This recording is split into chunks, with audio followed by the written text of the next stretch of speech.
لو بتدور على منحة متوافر فيها جميع التخصصات والمجالات، وكمان بتقبل الطلاب من أغلب دول العالم، ومتوفر فيها راتب شهري يتعدى 900 ألف وون شهريا، وكمان مصاريف الدراسة وتذاكر الطيران ومميزات غيرها كتير، فلو انت مهتم خليك معانا.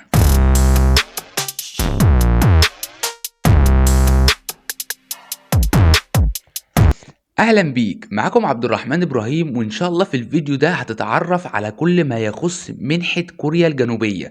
اول حاجة معانا وهي ان المنح في كوريا مقسمة لنقطتين: منح دبلومة اللي هي قبل الجامعات بما يعادل عندنا منح الثانوية، ودي مدتها 2 أو 3 سنين. تاني نوع من انواع المنح معانا في منحة كوريا الجنوبية وهو منح الجامعات. ومنح الجامعات بيبدأ من 4 سنين فيما فوق، بيتحدد عدد سنين الدراسة على حسب التخصص بتاعك. انت بتختار التخصص بتاعك، وعلى حسب اختيارك للتخصص بيتحدد عدد السنين اللي انت هتدرسها في الدولة. وبالنسبة لمنحة كوريا الجنوبية، منحة كوريا الجنوبية مقدمة من الحكومة الكورية ذات نفسها. تاني حاجة معانا بالنسبة للتخصصات في منحة كوريا الجنوبية: منحة كوريا الجنوبية متاح فيها كل التخصصات. جميع التخصصات متاحة في المنحة دي، من طب وهندسة وبزنس وبرمجة، كل التخصصات متاحة بلا استثناء. بالنسبة للكليات اللي متاحة معانا في منحة كوريا الجنوبية، انت متاح ليك 35 جامعة. انت بتقدم على التخصص اللي انت عايزه، والمنحة بتوديك الكلية المناسبة ليك. كل اللي عليك انك بتقدم في الابليكيشن، والمنحة بتوديك الكلية المناسبة ليك على حسب التخصص اللي انت مختاره.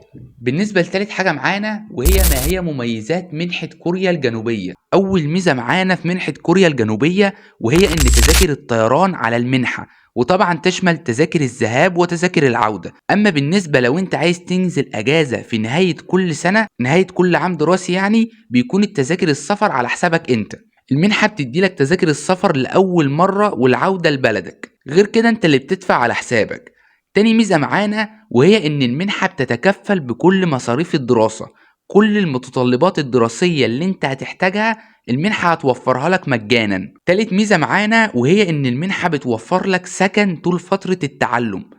السكن بيكون مجانا من المنحة. رابع ميزة معانا وهي ان المنحة بتوفر لك راتب شهري قيمته 900 ألف وون كوري. خامس ميزة متوفرة من المنحة وهي سنة كاملة لتعلم اللغة الكورية.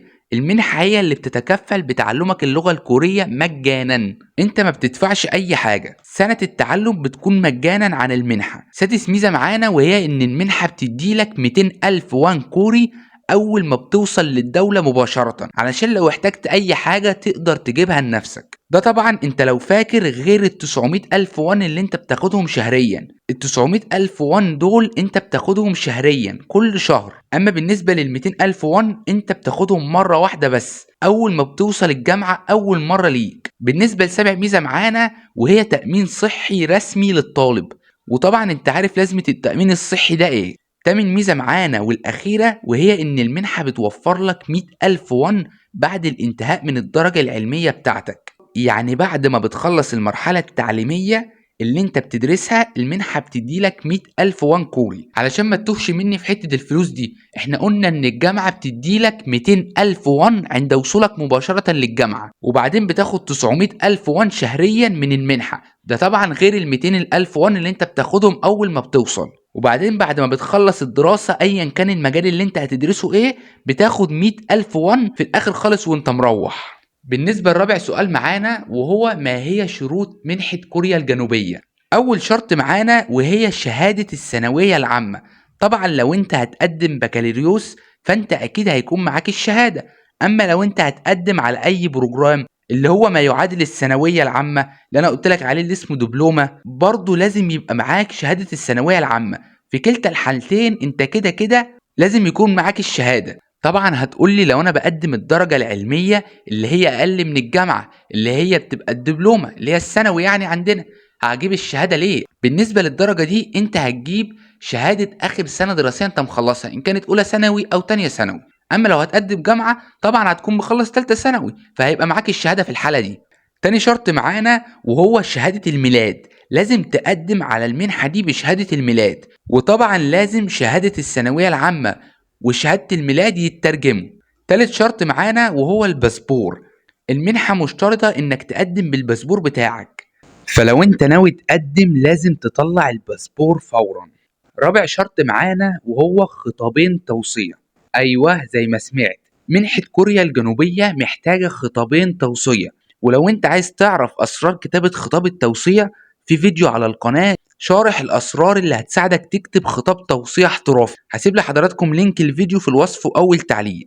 خامس واخر شرط معانا من شروط منحة كوريا الجنوبية وهو لازم تكتب الابليكيشن بتاع المنحة. وطبعا هسيب لحضراتكم لينك الابليكيشن بتاع منحة كوريا الجنوبية في الوصف واول تعليق. ولو انت عايزني اعمل فيديو عن طريقة ملء الابليكيشن بتاع المنحة اكتب لي في التعليقات.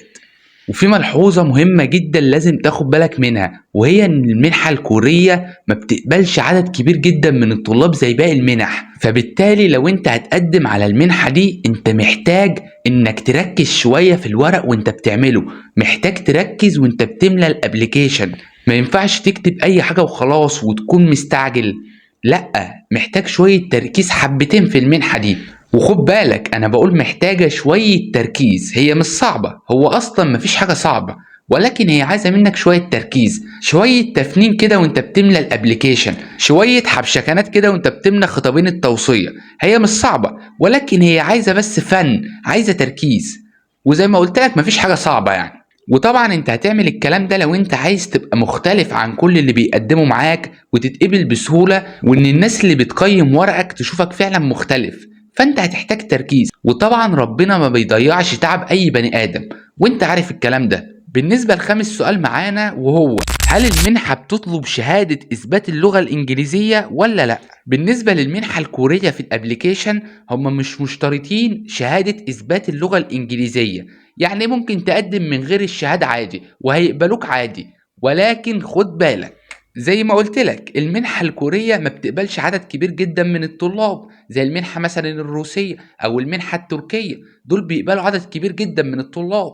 أما المنحة الكورية ما بتقبلش عدد كبير. وطبعا زي ما قلت لك هي محتاجة بس شوية تركيز كده عشان تبقى فنان وتتقبل بسهولة. وهنا السر بقى، إنك لو معاك شهادة إثبات اللغة الإنجليزية هتقدر إنك تحصل عليها. ان كان بقى ايلتس توفل، بتاخد مثلا كورسات على كورسيرا او يوديمي مجانا طبعا، واحنا شرحنا الكلام ده في فيديوهات فاتت. والشهادات بتبقى مجانا تقدمها.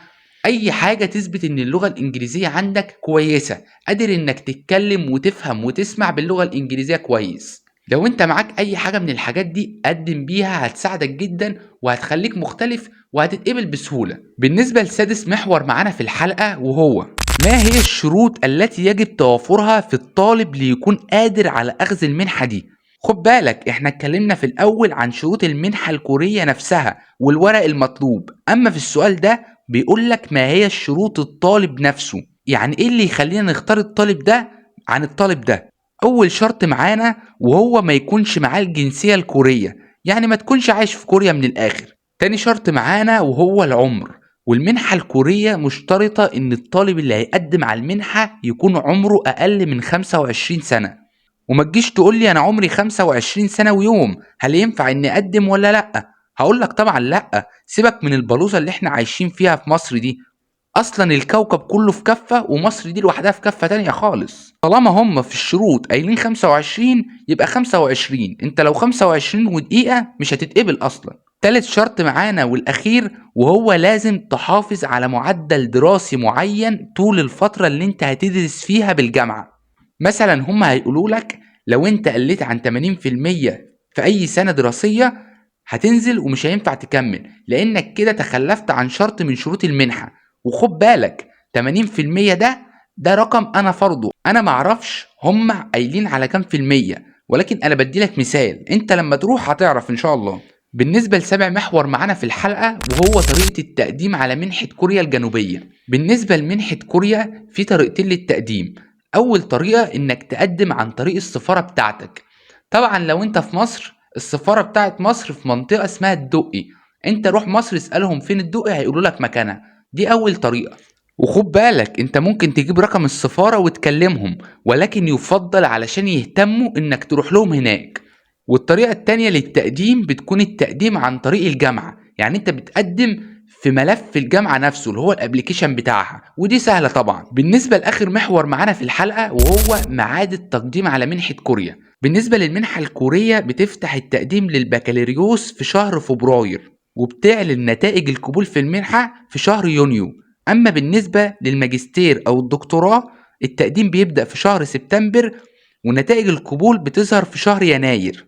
ده طبعا لو انت عايز تحضر ماجستير أو دكتوراه في كوريا. ويعتبر كده انا لميت لك كل المعلومات اللي انت محتاج تعرفها لو انت عايز تقدم على منحة كوريا الجنوبية. ولو في اي سؤال انت مش عارفه او بيدور في دماغك وانت مش لاقي له اجابة، اكتبولي في التعليقات وان شاء الله ارد عليك في اقرب وقت. واي حد من حضراتكم عنده اي استفسار يكتبولي في التعليقات، وان شاء الله ارد عليكم في اقرب وقت.